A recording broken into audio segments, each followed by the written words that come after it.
AC fundamental topic में, इसी AC circuit वाले टॉपिक में और हम पढ़ते जाएंगे आगे की तरफ।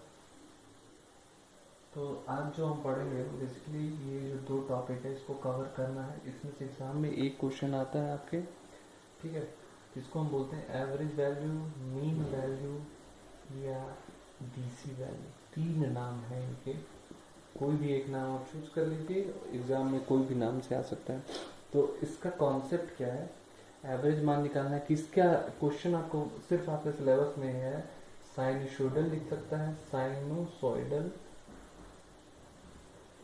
या अल्टरनेटिंग क्वांटिटी। जितना है उतना ही मैं बता रहा हूँ आपको, अगर ये जान जाएंगे तो आगे भी निकाल सकते हैं। तो एवरेज या मीन वैल्यू या DC value of sinusoidal alternating quantity. Average value, mean value, DC value निकालना सिर्फ साइनसोइडल क्वांटिटी का। तो इसका कॉन्सेप्ट क्या है, कॉन्सेप्ट बस इतना है कि किसी भी अल्टरनेटिंग क्वांटिटी का जो एवरेज वैल्यू होता है वह डीसी करंट होता है, वो ये होता है कि किसी सेम पीरियड ऑफ टाइम में, किसी समान आवर्तकाल में, अगर समान आवर्तकाल में, ध्यान से सुनिएगा, समान आवर्तकाल में, ठीक है, किसी सर्किट में, किसी परिपथ में, समान आवर्तकाल में किसी परिपथ में, ठीक है, जितनी डीसी धारा बहेगी, जितनी डीसी धारा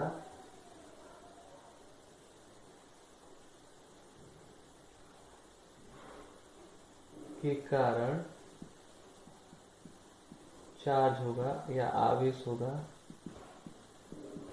उतना ही एसी के धारा के कारण भी होगा। तो इसको हम इस तरह बोल सकते हैं कि charge transfer in DC is equal to charge transfer in AC across any circuit during the same period of time. ठीक है, तो ये है क्यू डीसी बराबर क्यू ए सी। अभी देखिए, अगर हम इसको तोड़ते हैं, क्या करते हैं, इसको तोड़ते हैं, तो इसको हम लिख सकते हैं क्यू डीसी क्यू ए सी। यहाँ पर मैं लिखूंगा क्यू को लिख सकते हैं, आपको पता है आई इंटू टी होता है, ठीक है, आई इंटू टी होता है। तो मैं यहाँ पे लिख रहा हूँ basically I D C into D T बराबर, यहाँ भी लिख सकता हूँ I A C into D T. ठीक है, अब हम क्या करेंगे, दोनों तरफ ये डी टी है मतलब इंटीग्रेशन करेंगे। तो हम इंटीग्रेशन यहाँ पे किसके थ्रू करेंगे, 0 से 2 के लिए।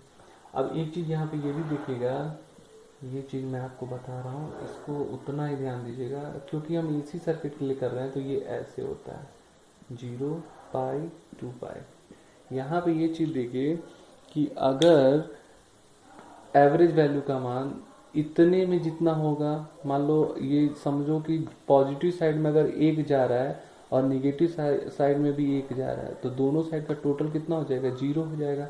पॉजिटिव में पहले 1 चला गया, सपोज पॉजिटिव में यहाँ से 1 चला गया, ठीक, अब फिर वहां से निगेटिव में 1 आ रहा है, तो वहीं पे तो पहुंचेगा, तो एवरेज का मान क्या हो जाएगा, 0 हो जाएगा। ठीक है, वैसे ही यहाँ पे जितना मान होगा उतना ही मान यहाँ भी होगा, तो टोटल मान अगर निकालेंगे तो क्या हो जाएगा, 0 हो जाएगा। ठीक है, इस चीज को आप ध्यान रखिएगा। ये है, तो अभी तो मैं आपको जनरलाइज बता रहा हूँ, फिर आपको बताऊंगा। तो यहाँ पे आई सी इंटू डी टी, और इसका इक्वेशन क्या होता है साइनसोइडल के लिए, आई बराबर आई एम साइन थीटा या साइन ओमेगा टी, दोनों लिख सकते हैं। तो I D T into D T, तो आई डी सी तो यहाँ पे बाहर हो जाएगा, आई डी सी बाहर किया, स्मॉल ही है तो स्मॉल ही लिखते हैं, आई डी सी, और डी टी का 0 से टी के रिस्पेक्ट में करोगे तो ये टी हो जाएगा, बराबर टी का मतलब ये पूरा टाइम पीरियड, जितना भी आपको निकालना है, ये निकालो या ये निकालो, जितना भी आप निकालेंगे, क्योंकि ये टोटल 0 हो जाएगा, इसलिए हम इतने तक ही निकालते हैं, I D C into T. और यहाँ पे इसको हम लिख, आई ए सी है तो इसको हम लिखेंगे आई एम साइन थीटा या sine omega T D theta, क्योंकि ये थीटा के रिस्पेक्ट में हो रहा है तो ये हो जाएगा टी। ठीक है, और किसके लिए अगर हम निकालना चाहें, टी बराबर 0 I am sine theta D theta. ठीक है, ये हो गया आपका। अब देखो किसके लिए हमको निकालना है, ये तो आपका जनरलाइज इक्वेशन हो गया। अगर इसको हम और अच्छे से लिखें तो ये होगा आई डी सी बराबर I am sine theta D theta बटे टी, और इसी को हम बोलते हैं डीसी वैल्यू या एवरेज वैल्यू। ठीक है, तो अगर इतना आपको समझ में आ गया हो, इतना आपको अगर समझ में आ गया हो तो थोड़ा सा मिटाते हैं इसको मिटा दिए। अब इसको अगर हम मिटा दिए तो इसके आगे आई डी सी को हम डायरेक्टली लिख देते हैं आई एवरेज। ठीक है, बराबर अब हम निकाल ले रहे हैं किसके लिए, हमको बेसिकली किसके लिए निकाला, साइनसॉइडल क्वांटिटी के लिए। यहाँ तक हमने लिखा भी है, हम 0 से पाई तक लेंगे, क्यों, क्योंकि टोटल लेंगे तो 0 हो जाएगा। I am sine theta D theta, और टाइम पीरियड कितना होगा, अगर हम पाई के ले रहे हैं तो टाइम पीरियड भी कितना लिखेंगे, पाई ही लिखेंगे। ठीक है, अब ये आप बस कैलकुलेशन करना है और कुछ भी नहीं, मैथमेटिक्स लगाना है तो लगा देते हैं। आई एम को बाहर कर दिया। ठीक है, टी का मान कितना है, पाई ही है ना, पाई माइनस 0, तो यहाँ पे साइन टी की यहाँ पे टी लिखिए या पाई लिख दीजिए। आई साइन थीटा का हम अगर इंटीग्रेशन करेंगे तो क्या आएगा, माइनस कॉस थीटा पाई 0। ठीक है, अब इसको और तोड़ते हैं, I am by pi minus cos pi minus cos 0। Cos pi की वैल्यू कितनी होती है आपको पता ही होगा, 1 होती है। ठीक है, और एक चीज़ और, ये माइनस है तो यहाँ पे ध्यान दीजिए, ये माइनस है तो ये बाहर अगर आएगा तो यहाँ बाहर ही कर दीजिए, नहीं तो ये कंफ्यूजन कर देगा। तो अभी फर्दर हम आगे अगर बढ़ते हैं, इसको याद रखिएगा, एग्जाम में आएगा दोनों में से कोई एक। आई ए बी बराबर I am by pi, cos pi की वैल्यू होती है -1, और कॉस यहाँ पे ऑलरेडी माइनस है, ये भी माइनस यहाँ छूट रहा है, और कॉस 0 की वैल्यू 1 होती है, तो माइनस माइनस कितना होगा, ये भी माइनस है, ये भी माइनस है, ये भी माइनस, 1 1 2 हो जाएगा। तो इसको लिखेंगे हम 2 आई एम बाई पाई। अब फाइनली लिखने जा रहे हैं आई एवरेज बराबर 2 बाई पाई को हम लिखते हैं 0.637, और ये है आई एम, तो ये हो गया आपका वोल्टेज। अच्छा, अगर मान लो मैंने ये करंट की वजह से बताया है, अगर आपको बोलता है कि एवरेज वैल्यू निकालिए वोल्टेज का, तो यहाँ पे डायरेक्टली ये जो फॉर्मूला, इसी को देखिए आप, वी डी सी बराबर या वी एवरेज बराबर 0 से pi V M sine theta D theta बटे टी, यही चित्र बनेगा। यहाँ आई का है तो आई बना दीजिएगा, वी का होगा तो वी बना दीजिएगा, इसी तरह से सॉल्व होगा, एग्जाम में ये आएगा ही आएगा। ठीक है, तो यहाँ पे मैंने बोल्ड लिखा है, ये एक्चुअल में एम्पियर है। तो ये हो गया आपका एवरेज वैल्यू। इसके आगे मैं आपको बताने जा रहा हूँ कौन सा, आपके इसके आगे मैं आपको बताऊंगा, ये है आपका, ये इसको याद रखिएगा, इसके आगे मैं आपको बताऊंगा रूट मीन स्क्वायर वैल्यू। ठीक है, फिर यही चित्र होगा, अंतर बस इतना है, इसको हम बोलते हैं आरएमएस वैल्यू, ये एग्जाम में आता है और याद भी रखना है आपको, रूट मीन स्क्वायर वैल्यू। ठीक है, अल्टरनेटिंग क्वांटिटी का किसका निकालना है आपको, ऑफ एसी क्वांटिटी, इसका निकालना, अल्टरनेटिंग या साइनसॉइडल क्वांटिटी का। तो रूट मीन स्क्वायर क्वांटिटी, इसका वैल्यू का मतलब ये हुआ कि इसमें जैसे उसमें वो होता था, वैसे इसमें heat transfer in DC is equal to heat transfer in AC circuit with across any circuit during same amount of time, same period of time। किसी समान टाइम में जितनी डीसी धारा के कारण जितना ऊर्जा का ह्रास होता है, उतना ही एसी के कारण भी होता है। इसके डेरिवेशन में नहीं जाएंगे, डायरेक्टली सॉल्व करते हैं। तो मान लो हमको आरएमएस करंट निकालना है, क्या निकालना है, root mean square value of current निकालना है। तो जैसा कि नाम है रूट मीन स्क्वायर वैल्यू। ठीक है, तो रूट का मतलब रूट ले लिए, मीन का मतलब हो गया जिसका निकालना है उसका मीन ले लिए, तो किसका निकालना है, आई का निकालना है। ठीक है, ये हो गया डी थीटा।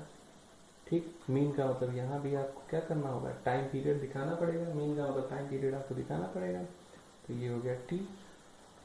स्क्वायर का मतलब जिसका निकालना है उसका स्क्वायर करेंगे। ठीक है, रूट मीन स्क्वायर वैल्यू। ठीक है, अभी देखो ये है, इसी का निकालना है हमको, तो यहाँ पे आरएमएस वैल्यू के लिए हम पूरा पूरा लेते हैं। पूरा पूरा का मतलब इंटीग्रेशन हम 0 से 2 पाई करेंगे, और t की वैल्यू जो होगी वो कहाँ कितनी हो जाएगी, 2 पाई हो जाएगी। ठीक है, इसके आगे बढ़ते हैं, ये थोड़ा सा आपको समझना पड़ेगा। और यहाँ आपको पता है I बराबर आई एम साइन थीटा, ठीक है, ये होता है। तो अभी हम आगे बढ़ते हैं, इसको हम लिखते हैं, ध्यान से देखिएगा, 0 से 2 pi I M square sine square theta D theta बटे 2 पाई। इसमें कोई डाउट नहीं होना चाहिए, नहीं होना चाहिए क्या, नहीं होगा ही होगा। अब ठीक है, अच्छा अब साइन स्क्वायर थीटा को हम यहाँ से लिख सकते हैं कॉस 2 थीटा बराबर 1 माइनस 2 साइन स्क्वायर थीटा। तो sine square theta equal to होगा 1 माइनस कॉस 2 थीटा बाई 2। ठीक है, तो यही चीज़ मैं यहाँ लिखने जा रहा हूँ, ध्यान से देखिएगा। अब आई एम स्क्वायर को अगर हम बाहर करेंगे तो ये आई एम हो जाएगा। ठीक है, और यहाँ पे आपका होगा 0 से 2 पाई 1 माइनस कॉस 2 थीटा। ठीक है, ध्यान से देखिएगा, इसमें कोई डाउट नहीं होगा आपके। 1 इसको मैंने लिख दिया 1 माइनस कॉस 2 पाई पहले से, ये तो ये हो गया 4 पाई। ठीक है, ध्यान देना कि इंटीग्रेशन सिर्फ इसी में है।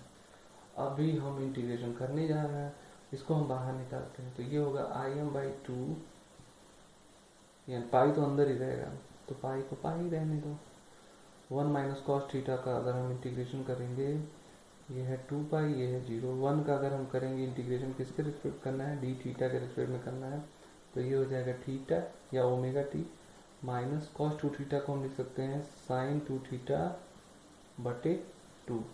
ठीक है, साइन 2 थीटा बटे 2। अच्छा एक चीज़ आप देखिएगा कि यहाँ पे साइन की वैल्यू 2 थीटा बाई 2 है, तो साइन की जगह पे 2 थीटा जब है तो 2 पाई हो या 0 हो, ये तो वैल्यू हमेशा 0 होगी। यही वैल्यू आपकी आएगी 2 पाई, एक बार आएगी माइनस 0, ये तो हर कंडीशन में 0 ही होगा जब भी पुट करेंगे। तो यहाँ पे आपका जो आ रहा है आई एम बाई 2, ध्यान से देखिएगा, यहाँ पे सब तो 0 होगा, सिर्फ बचेगा क्या, 2 पाई माइनस 0 बटे पाई, पाई से पाई कट जाएगा, √2 और ये है 2, तो इसकी वैल्यू आएगी बेसिकली आई एम बाई √2। किसका निकाल रहे थे हम लोग, करंट का निकाल रहे थे, तो ये हो जाएगा आपका एम्पियर। ये आपको याद रखना है कि आपका इस किसके लिए, करंट के लिए कितना होता है और वोल्टेज के लिए कितना होता है, ये बहुत ज़रूरी है आपको याद रखना, एग्जाम में आता है, डायरेक्टली क्वेश्चन आता है। अच्छा ये चीज़ ये भी रखिएगा कि आई आर एम एस बराबर आई एम बाई √2, अगर इसकी वैल्यू डायरेक्ट लिखना चाहो तो 0.01 बाई √2 की वैल्यू कितनी थी, 0.707। ठीक है, और एम्पियर। तो ये दो चीज़ अगर आप जान गए तो बहुत अच्छी बात है। इसके आगे दो चीज़ और आपको जानना है, थोड़ा सा सवाल जानना है, फिर आगे आपको बताना है। ठीक है, इससे आपका जो भी कॉन्सेप्ट होगा क्लियर हो जाएगा, जो भी डाउट होगा वो आप पूछ सकते हैं।